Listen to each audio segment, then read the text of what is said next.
In today's video, we are going to address the big elephant in the room. What if you don't want to initiate sex because he can't get it up? You are in a relationship with a man who has ED or erectile dysfunction, and you are at a loss as to know what you can do to help him, and it's starting to ruin your relationship. I am Céline Remy, the Intimacy Angel. And I'm Kevin Anthony, the Truth Warrior. And if you've ever struggled with how do I handle this situation, I don't want to bring it up because maybe he can't get it up and then he's going to feel bad and it's, I don't know what to do, then make sure that you like, share, and subscribe.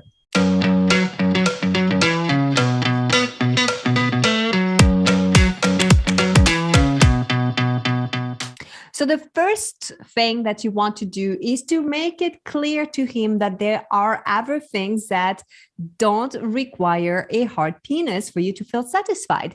See, the problem is if you stifle your desires and just no longer initiate, you kind of reinforcing the problem over and over. You're saying there's this big problem, we don't feel good about it, so we're not going to approach it with like anywhere close.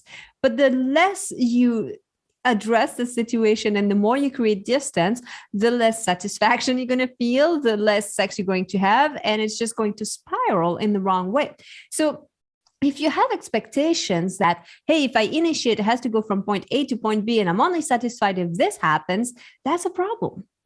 You got to be a little bit more creative, and please let him know ahead of time, no pressure. We're here to have fun. We're here to connect. And I've got the dildo, I've got this wand, or you've got your tongue, your fingers, like whatever, a butt plug. I mean, whatever you want to try, like be like, here are the toys. Let's have fun and play in whatever ways works today. Right. So just because he may have difficulty achieving an erection doesn't mean that you can't actually initiate. Which brings us to the second point, which is don't pressure him, right? So don't make him feel bad about what's happening. Don't act all disappointed. Don't turn it into a big thing because that's only going to make the situation worse. So initiate. If he gets hard, great. If he doesn't, then continue on with the other things that you can do.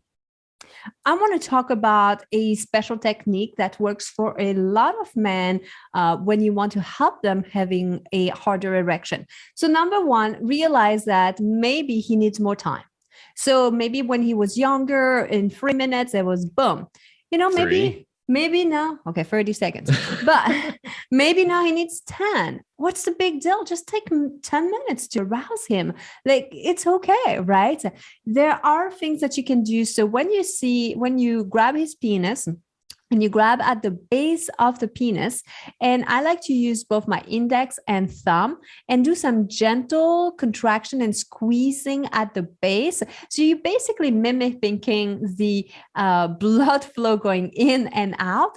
And with your other hand, you can be playing on top, around like on the shaft, on the head, just to give him some good sensations. So it requires a little bit of coordination because you're using two hands doing different movements, but more specifically, focusing on that contraction and release around the base of the penis can help a lot.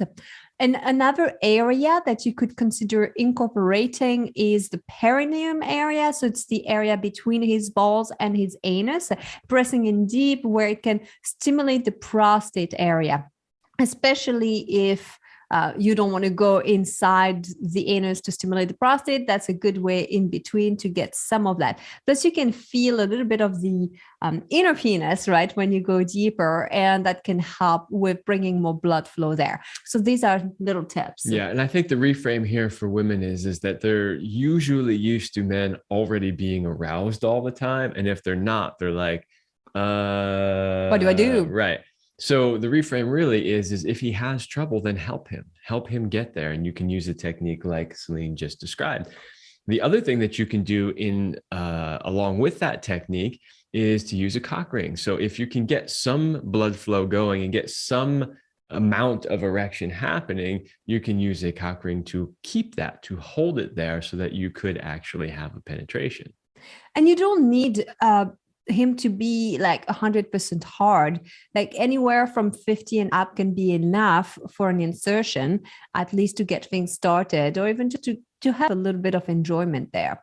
And the other thing that you really need to start to do is to start to communicate about it, and not in a way of like, oh, like this, I feel shitty about myself or whatever, or you don't love me. That's not what we're focusing on. Communicate about strategies, because ED is not final unless you have an underlying health issue or it's due to a medical condition or medications you're taking. If it's a mental thing or just like some wiring that are becoming a little bit slower, it can be fixed, and you can talk about those things. Yes, there's a possibility that there's something so physically wrong that it can't be fixed. But the majority of the time it can be. And there are some great new technologies out there to do that. We've interviewed doctors who've talked about it. There are things like Gainswave and PRP and lifestyle changes and all kinds of different things that you can do today to address it. So don't just sit there and suffer with it. Communicate with each other and come up with some strategies and say, hey, why don't we try this? Why don't we try that? More than likely, you would be able to, if not reverse it, at least make it better. So get the communication started. Remember to bring the fun, because right now you've probably kind of let go of that and you're all focusing on what's not working. Focus on what's working. There are multiple ways to make love, multiple ways to run sexual energy. Let go of any agenda or destination and just focus on that connection that you can create between the two of you. So we hope today's video was helpful. Thank you so much for watching, and we will see you in our next video.